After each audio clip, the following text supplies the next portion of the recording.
The haunting. अनिद्रा से पीड़ित एलेनोर नेल वेंस ने 11 वर्षों तक अपनी विकलांग मां की देखभाल की है।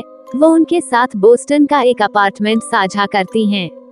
अपनी मां की मृत्यु के बाद नेल की बहन जेन और उसके पति लू को निवास विरासत में मिलता है और वे नेल को बेचने के लिए घर से निकाल देते हैं।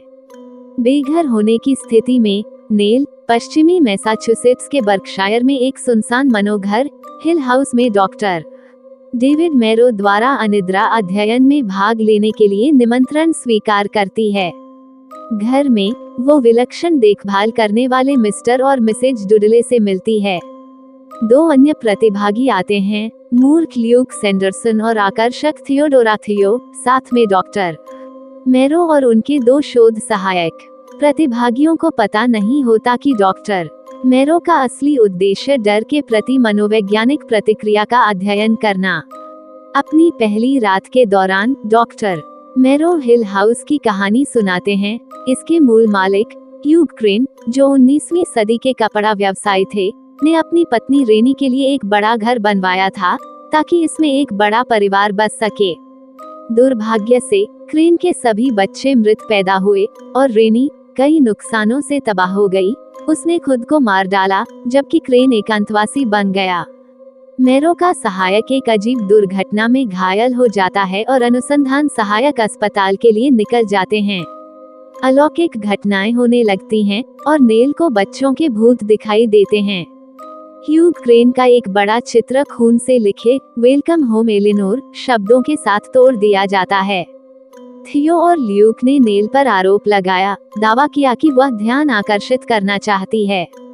नेल ये साबित करने के लिए दृढ़ संकल्पित हो जाती है कि घर में भूत है। वह क्रेन के छिपे हुए अध्ययन को खोजती है और जानती है कि वह अपने कपास मिलों में बड़े पैमाने पर बाल श्रम का इस्तेमाल करता था। उसने अपने घर में अनाथ बच्चों को प्रताड़ित किया और मार डाला, फिर उनके शवों को चिमनी में जला दिया। वह अनुमान लगाती है कि इन बच्चों की आत्माएं घर में फंसी हुई हैं, जो क्रेन को एक शाश्वत परिवार प्रदान करती हैं। क्रेन की कैरोलिन नाम की एक दूसरी पत्नी थी, जिससे नेल का वंशज है। डॉक्टर मैरो को संदेह है और वह अपने डर अध्ययन की सच्चाई को समूह के सामने प्रकट करता है, लेकिन एक मूर्ति द्वारा उसे डुबाने की कोशिश करने के बाद उसे पता चलता है कि हिल हाउस में भूत है। नेल बताती है कि वह कैरोलिन क्रेन से संबंधित है और उसे बच्चों को परलोक में जाने में मदद करनी चाहिए। समूह हिल हाउस से निकलने की कोशिश करता है, लेकिन ह्यूग क्रेन का भूत उन्हें अंदर फंसा देता है।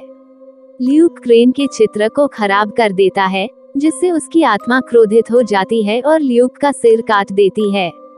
जब क्रेन प्रकट होता है तो नेल को एहसास होता है कि वह बच्चों में जो डर पैदा करता है उसी पर वो फलता फूलता है और घोषणा करती है कि वो उससे नहीं डरती।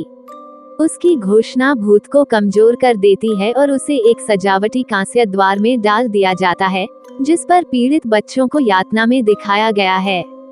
वह नेल को अपने साथ खींचता है, लेकिन दयालु आत्माएं उसे छोड़ देती हैं और वह मर जाती है। नेल की आत्मा मुक्त बच्चों की आत्माओं के साथ स्वर्ग में उठती है। अगली सुबह डॉक्टर मैरो और थियो चुपचाप सामने के गेट पर डुडली से मिलते हैं और हिल हाउस को पीछे छोड़ देते हैं। यदि ये कहानी आपको पसंद आई हो तो अपने दोस्तों और अन्य लोगों के साथ शेयर जरूर करिएगा।